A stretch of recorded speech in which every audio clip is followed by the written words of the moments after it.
Good evening, आदाब, नमस्कार, सत श्री अकाल। आप जुड़ चुके हैं live with team Arora on आवाज टीवी। ये हमारा हफ्तावारी प्रोग्राम है जो हर जुमे को हम आपकी खिदमत में पेश करते हैं। इस प्रोग्राम के दौरान हम बातचीत करते हैं रियल स्टेट के करंट टॉपिक्स पे। क्या चीज है जो इस वक्त रियल स्टेट मार्केट को पुश कर रहा है, पुल कर रहा है, क्या इम्पैक्ट हो रहा है। तो सबसे पहले मैं अपनी टीम का तारुफ आपसे करवा दूं। मेरे साथ हमेशा की तरह हमारे broker of record Parveen Arora, हमारी प्री कंस्ट्रक्शन स्पेशलिस्ट जपजीत और हमारी resale specialist Aman. Welcome to the show everyone. Thank you. Praveen ji, हमने देखा कि अभी अभी इंटरेस्ट रेट, इनफैक्ट 2 दिन पहले ही इंटरेस्ट रेट जो है ड्रॉप हुआ है। और अगर देखा जाए तो पिछले कुछ महीनों में ये चौथी बार है जो इंटरेस्ट रेट ड्रॉप हुआ है। जिस तरह से पिछले साल हमने देखा कि इंटरेस्ट रेट तेजी से ऊपर जा रहा था, अब हम देख रहे हैं कि वो धीरे धीरे वापस नीचे आ रहा है।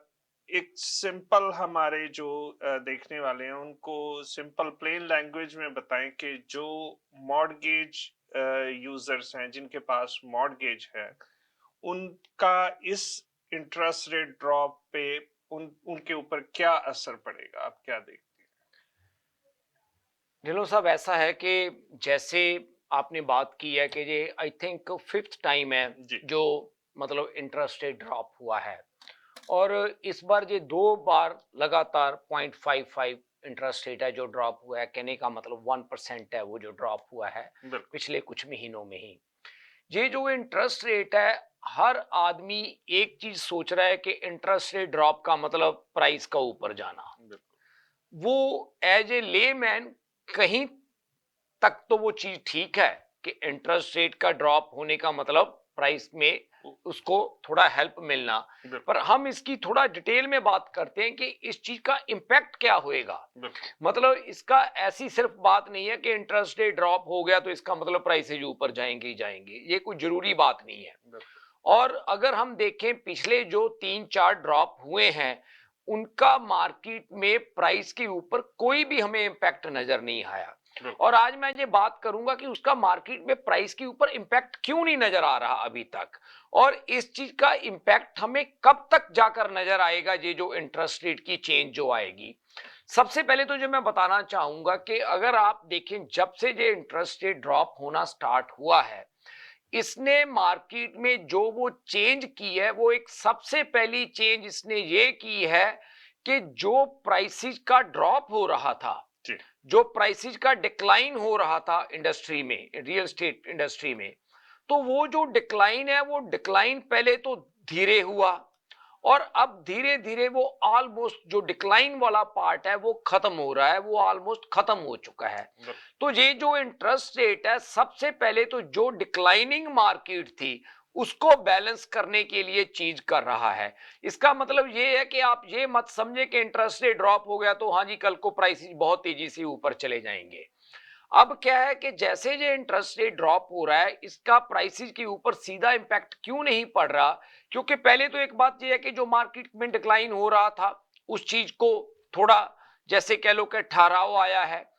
दूसरा उसकी बात यह है कि जो लोग मार्केट में कोई भी एक्टिविटी करने से डर रहे थे, और इसमें 2 कैटेगरी थी जो कि बहुत ज्यादा क्वाइट हो चुकी थी मार्केट में। एक तो थे फर्स्ट टाइम बायर्स और एक था इन्वेस्टर। ये दोनों कैटेगरीज मार्केट में बिल्कुल क्वाइट हो चुकी थी पिछले कुछ टाइम से। ना तो वो मार्केट में आ रहे थे, ना वो मार्केट में बाय कर रहे थे। कोई अप साइज या डाउन साइज वाला वही बंदा कर पा रहा था मार्केट में एक्टिविटी, जिसके लिए बहुत जरूरी था अप साइज या डाउन साइज करना। जहां कोई रीलोकेट कर रहा था तब वो प्रॉपर्टी बेच रहा था। बट मार्केट में ये जो नंबर था, जो कि बहुत बड़ा नंबर होता है एक एवरेज मार्केट में, फर्स्ट टाइम बायर्स का और इन्वेस्टर्स का, सबसे पहले तो ये बात हुई कि ये जो नंबर खत्म हो चुका था मार्केट में, जैसे जैसे ये इंटरेस्ट रेट में चेंज आ रही है, इंटरेस्ट रेट ड्रॉप हो रहा है, इन लोगों में थोड़ा थोड़ा कॉन्फिडेंस मार्केट में वापस आ रहा है। और जैसे अब की बार का ये जो ड्रॉप हुआ है, इससे हमें ये लगता है कि इन लोगों में मार्केट में कॉन्फिडेंस काफी बढ़ेगा।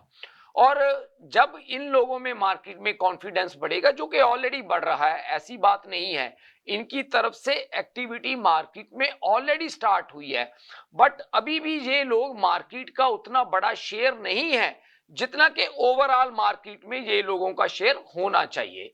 क्योंकि ये लोग पहले डिक्लाइनिंग मार्केट देख रहे थे, इन सभी के दिमाग में एक चीज ये चल रही थी कि देखा जाए मार्केट कहां तक ड्रॉप करती है, उसके बाद ही हम कंसिडर करेंगे अगर कोई हमने बाइंग करनी है, चाहे कोई फर्स्ट टाइम बायर है या कोई इन्वेस्टर है। तो अब इनको धीरे धीरे ये चीज समझ आ रही है कि ये जो डिक्लाइन है वो ऑलमोस्ट खत्म होता जा रहा है, वो स्टॉप होता जा रहा है। अब हम मार्केट में ऑप्शंस देख सकते हैं और थोड़ा बहुत इन्होंने देखनी भी शुरू की है। और जब तक ये लोग मार्केट में एक्टिव नहीं होते, जो फर्स्ट टाइम बायर्स हैं और इन्वेस्टर्स हैं, मार्केट को बूस्ट मिलने के जो चांसेस हैं वो बहुत कम हैं। एक तो सबसे बड़ा कारण ये था कि ये जो इंटरेस्ट रेट है, मार्केट के प्राइसेज ना बढ़ने के ऊपर कोई बहुत बड़ा इंपैक्ट नहीं डाल रहा था। और अब दूसरी बात करते हैं। दूसरा जो मार्केट में इस टाइम सबसे बड़ा फैक्टर प्ले कर रहा है जो मार्केट में, वो ये है लोगों की अफोर्डेबिलिटी। जो लोगों की अफोर्डेबिलिटी है वो भी आज की डेट में एक बहुत बड़ा चैलेंज बना हुआ है। वो चैलेंज इसलिए बना हुआ है अफोर्डेबिलिटी, क्योंकि जो प्राइसेज हैं रियल स्टेट के पास्ट में इतने ज्यादा बढ़ गए थे कि उन लोगों ने जो प्रॉपर्टीज बाय की थी, अब उनकी जो वैल्यूएशन है वो उससे कम आ रही है। तो वो जो उनकी सेविंग्स थी बहुत से लोगों की, अगर आज उनको किसी भी कारण से प्रॉपर्टी बेचनी पड़ जाए तो वो अपनी इक्विटी का काफी बड़ा शेयर लूज कर रहे हैं। Affordability that is another big factor market में, कि लोगों की जो अफोर्डेबिलिटी है वो बड़ी नहीं, हल्के वो कम हुई है। अगर आपको ढिल्लों साहब याद होगा, एक बैंक्स का फार्मूला है कि जिसपे वो टीडीएस और जीडीएस रेशियोज कैलकुलेट करते हैं।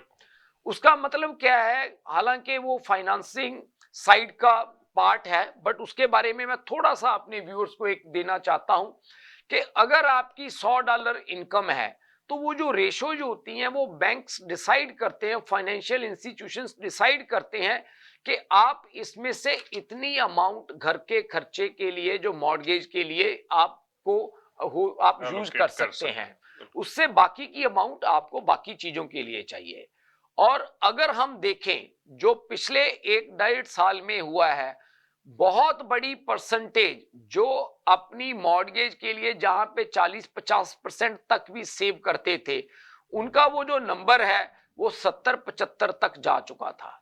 अगर आप $100 कमा रहे हैं तो आप 70 से $80 आज की डेट में अपनी मॉर्गेज की पेमेंट्स या घर की पेमेंट्स के ऊपर आप पे कर रहे हैं, जो कि बहुत ही एक अनरियलिस्टिक नंबर है आपके लिए लंबा टाइम मार्केट में सरवाइव करने के लिए।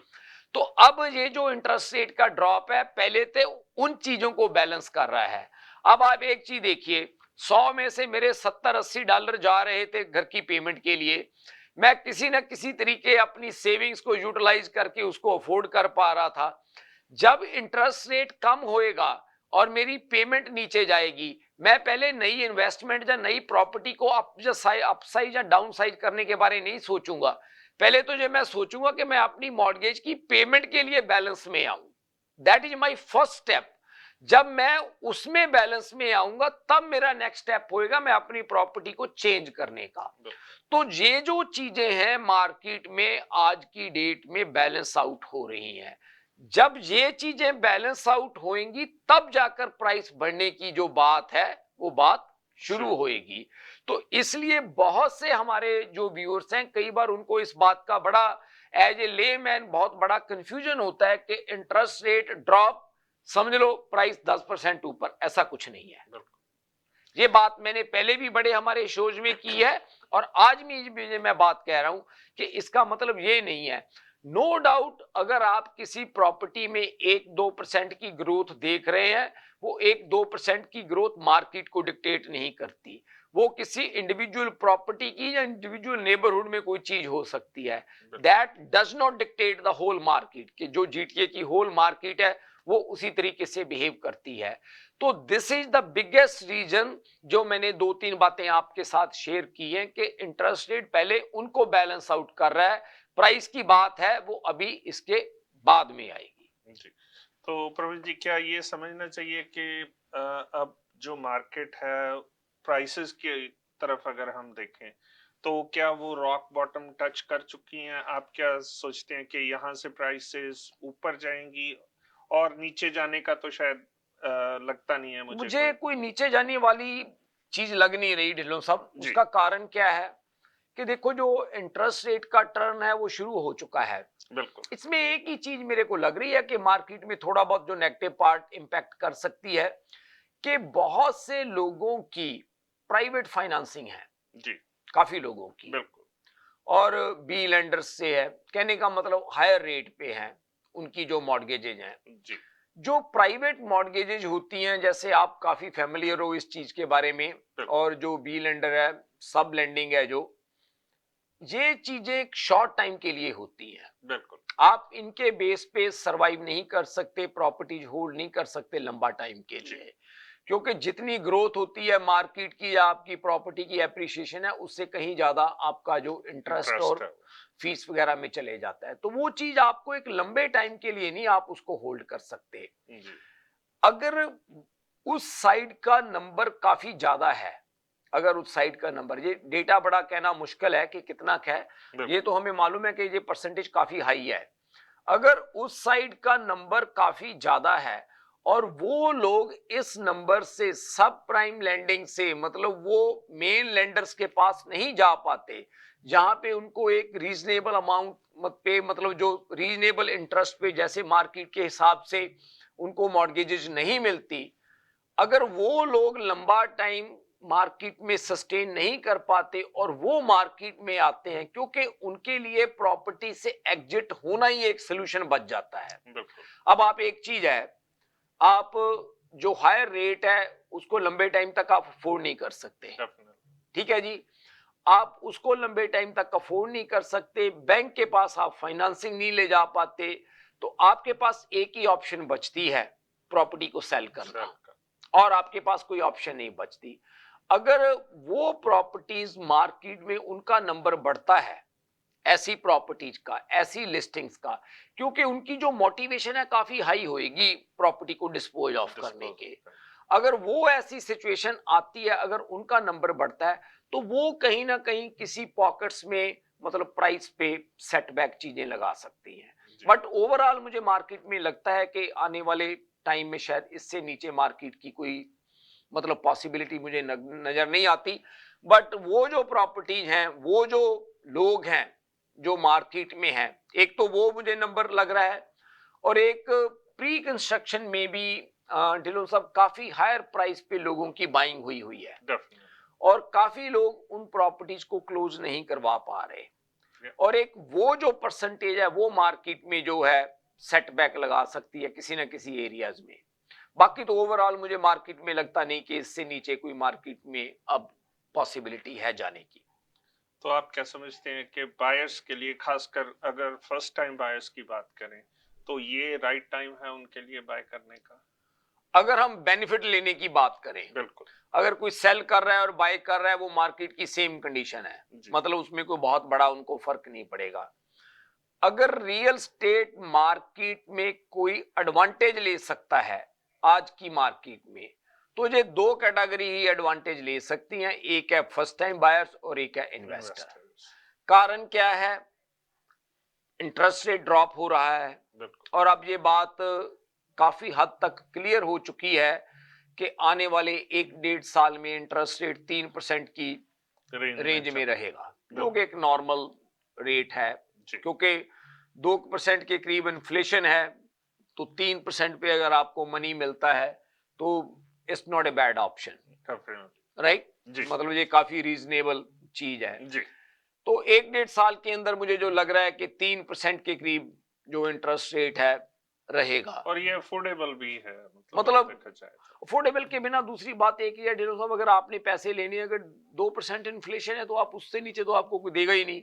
वो तो एक जैसे कह लो गोल्डन टाइम था 1-1.25%, 1.5% वाला वो गोल्डन टाइम, शायद कोविड ना ही आए तो अच्छी बात है, और मैं कहता हूँ कि ऐसा गोल्डन टाइम ना ही आए तो अच्छी बात है। वो तो एक कोविड की देन थी। आई डोंट थिंक सो कि कोई भी ये चाहता होगा कि कोविड दोबारा आए और हमें इंटरेस्ट रेट लो मिले, ऐसी तो आई डोंट थिंक सो किसी की भी डिमांड होएगी।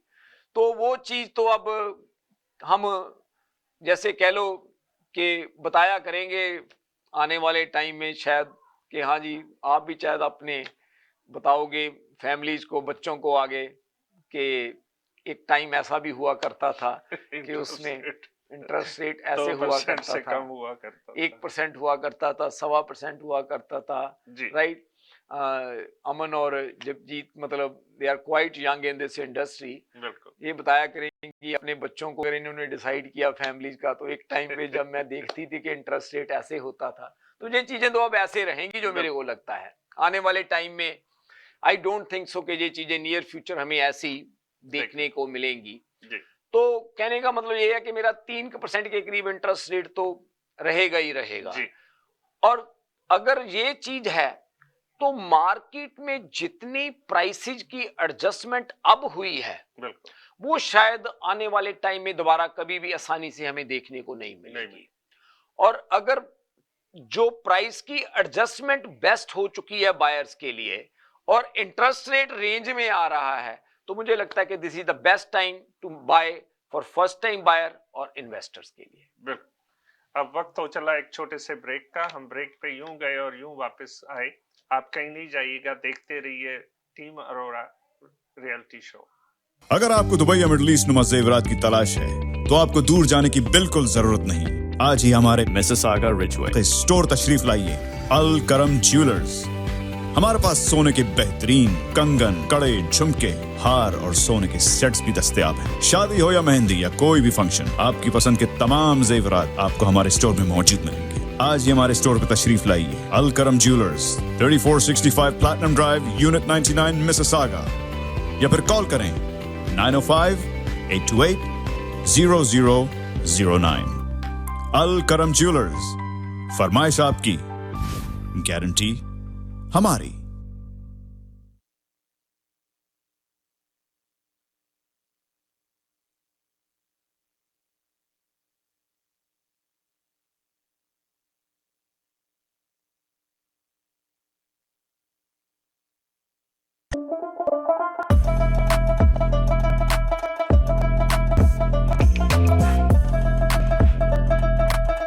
Chai Social, the best kadak chai in town.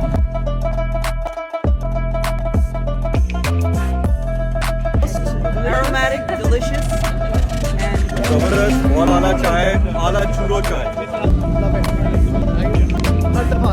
Chai. it's creamy. Flavour भी बहुत अच्छा था, कंसिस्टेंसी भी अच्छी थी और थिक वही कड़क जैसी अच्छी। Thank you. She says and double that. I come here. My husband comes here every day. Oh, thank you. Very refreshing. I love it. चाय आपकी बहुत जबरदस्त, बिल्कुल घर वाली चाय, कड़क चाय का मजा लेता हूँ, घर वाली चाय।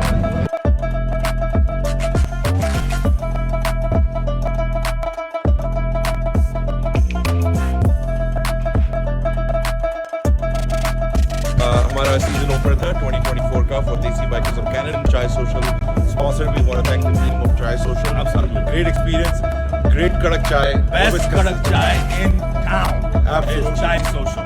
100%. Thank you Everybody so loved it. We appreciate your support and hopefully we can count on you in the future.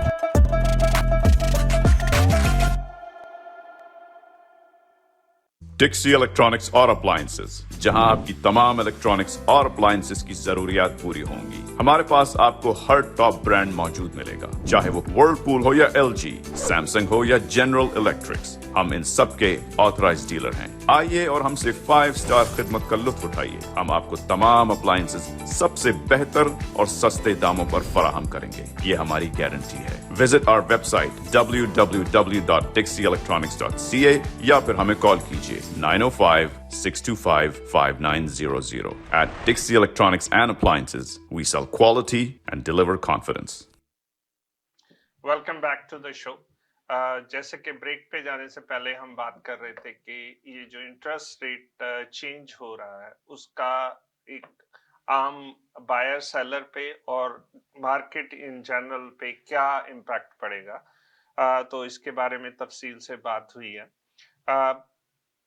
जबजीत, अगर हम प्री कंस्ट्रक्शन इंडस्ट्री की बात करें, काफ़ी सारे ऑप्शंस इस वक्त अवेलेबल हैं, खास करके जो फर्स्ट टाइम बायर्स हैं या जो लोग प्लान कर रहे हैं, जिनकी प्लानिंग है कि अगले साल में उन्होंने या आने वाले उसके बाद वाले साल में मूव होना है। तो आप क्या देख रही हैं इस वक्त, क्या बेस्ट ऑप्शन है प्री कंस्ट्रक्शन बाय करने का?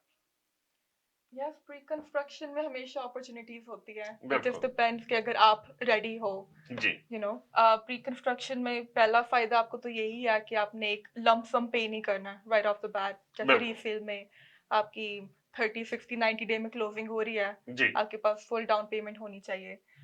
इन प्री कंस्ट्रक्शन आप वो पेमेंट ब्रेक डाउन करके एक्सटेंड बिल्कुल। करा सकते हो बिल्डर के साथ। लंबा टाइम negotiate आपको करके। इवन डाउन पेमेंट के लिए भी लंबा या टाइम आपको लगता है। लंबा टाइम मिलता है अपने फाइनेंसेस को ऑर्डर में ले आने के लिए। जी, एंड आपको मॉर्गेज भी अपनी राइट अवे नहीं चाहिए जी, एकदम, आपको क्लोजिंग में देनी है। बिल्कुल। एंड प्री कंस्ट्रक्शन में काफी ऑप्शंस हैं, हर एक सिटी में ऑप्शंस हैं हमारे पास, जी, राइट? सो बहुत अच्छी अपॉर्चुनिटीज हैं इस टाइम प्री और मैं क्या कंस्ट्रक्शन। बिल्डर्स भी प्राइसेस भी लो हुई हैं अगर या पिछले साल से कंपेयर करें, और बिल्डर्स ने इंसेंटिव्स भी काफी काफी जो है एडवर्टाइज। इंसेंटिव्स, क्योंकि आप अब किसी बिल्डर के सेंटर पे जाओगे, आप लाइनअप्स नहीं देखोगे जैसे आपने इन द पास्ट देखी हैं। जी, जी, सो आपके पास प्लेंटी ऑफ टाइम है कि आप जाके बैठ के अच्छी तरह प्रोजेक्ट को समझ के आपको कोई रश में डिसीजन लेने की जरूरत नहीं है। एंड बेस्ट पार्ट इज के आप किसी रियल्टर को अपना रिप्रेजेंटेटिव बनाए, क्योंकि अगर आप बिल्डर के डायरेक्टली जाते हैं फॉर एग्जांपल, जी, बिल्डर के रिप्रेजेंटेटिव ने सिर्फ अपना वो प्रोजेक्ट पे फोकस करना है बिल्कुल, या उस बिल्डर के जो 3-4 प्रोजेक्ट्स हैं। बिल्कुल, पर अगर आप एक रियल एस्टेट रिप्रेजेंटेटिव का यूज करते हो, आपने कमीशन नहीं देनी है उधर, and at the same time आप एक एक्सपर्ट की एडवाइस ले रहे हो। बिल्कुल, सो वो जो एक्सपर्ट है आपको सिर्फ एक बिल्डर का प्रोडक्ट नहीं, आपकी अंडरस्टैंड करेगा आपकी रिक्वायरमेंट्स, एंड आपको मल्टीपल चीजें दिखा सकता है। मल्टीपल प्रोजेक्ट्स में आपको दिखा सकता है और बेस्ट वैल्यू फॉर योर बिल्कुल। मनी जो एंड है देयर इज वो। Nothing like a new property, right? आपके अप्लायंसेस सारा कुछ नया है, बिल्कुल, एंड आपको 7 ईयर टेरी ऑन वारंटी मिल रही है, सो बिल्कुल। आपकी मेंटेनेंस कॉस्ट भी कम हो जाती है। तो सबसे बड़ी बात है कि आप अपनी पसंद की फिनिशेस चूज कर सकते हो, कि आपको ये वाली टाइल्स पसंद है, अगर आपको ये वाला पेंट पसंद है, आपको इस टाइप के जो अप्लायंसेस हैं वो पसंद है, तो वो सारे ऑप्शंस जो हैं वो प्री कंस्ट्रक्शन में ही अवेलेबल है। या एग्जैक्टली। एंड अगर जी। आप किसी रेप्यूटेबल बिल्डर के साथ ले रहे हो अपना जी। प्रोडक्ट, जिसने काफी घर पहले भी बनाए हो, या कोई ऐसा प्रोजेक्ट जिसके ऑलरेडी काफी फेजेस कंप्लीट हो चुके हैं, जी, सो इवन दो आप एक प्री कंस्ट्रक्शन ले रहे हो जो भी बिल्ट नहीं है, आप उनके पुराने प्रोडक्ट्स देख सकते हो कि बिल्कुल, अगर कोई 5 साल पुराना घर है कि उसकी क्वालिटी कैसी है, how have it aged in the past 5 years। that's तो ये right। काफी चीजें आप चेक कर सकते हो। जी, अमन, आप काफी सारे बायर्स के साथ काम करती हो, फर्स्ट जी। टाइम बायर्स के साथ भी आप काम कर रही हो, तो इस मार्केट में क्या फील कर रहे हैं, उनके सेंटिमेंट्स कैसे हैं, कॉन्फिडेंट फील कर रहे हैं बायर्स, या क्या देख रही हैं आप?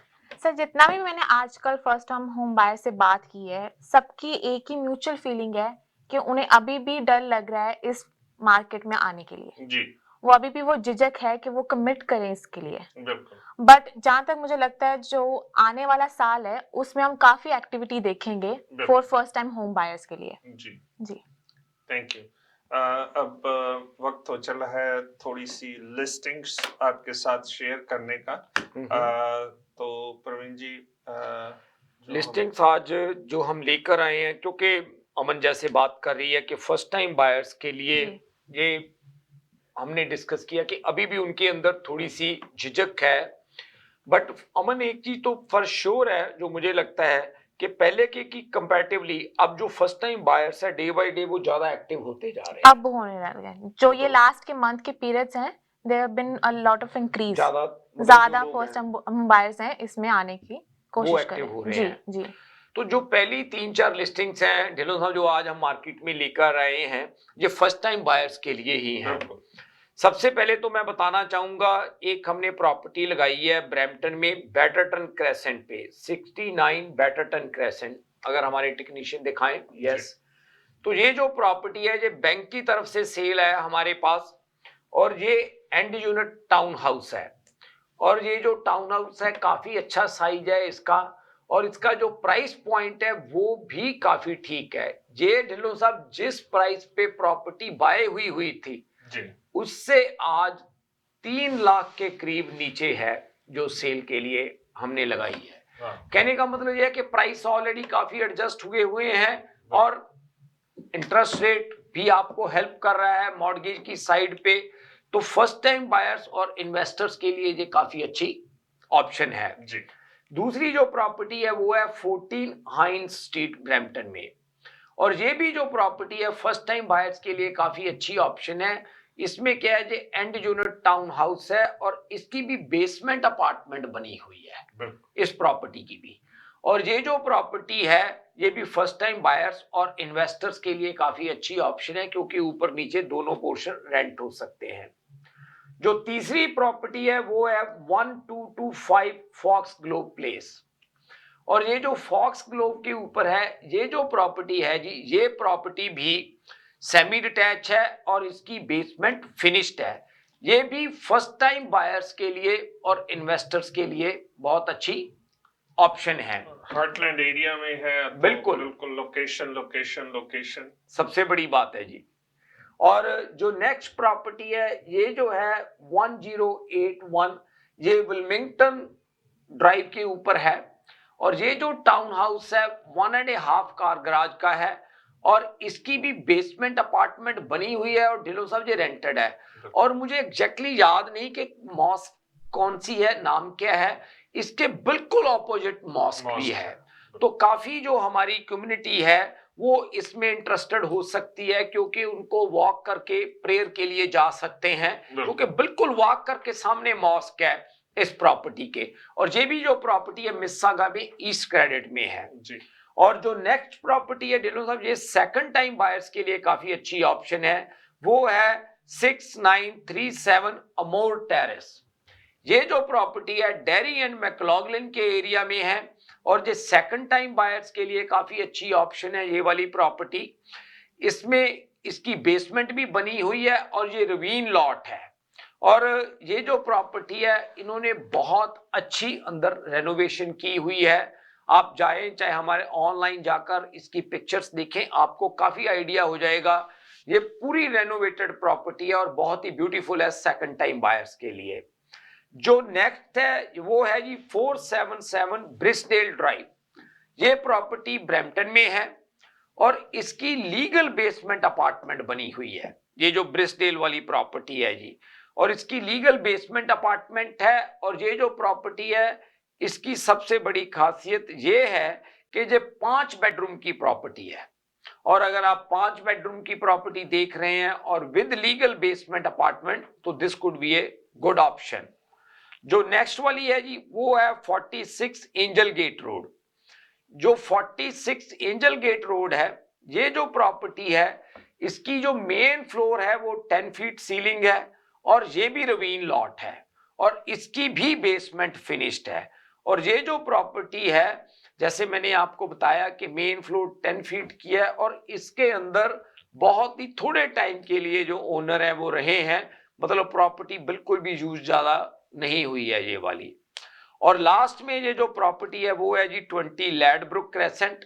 ये जो लैडब्रुक वाली प्रॉपर्टी है इससे 4800 स्क्वायर फीट का घर है जी, ये 4800 स्क्वायर फीट, और ये भी वॉकआउट बेसमेंट है, रवीन लॉट है। सेकंड थर्ड टाइम बायर्स के लिए काफी अच्छी ऑप्शन हो सकती है।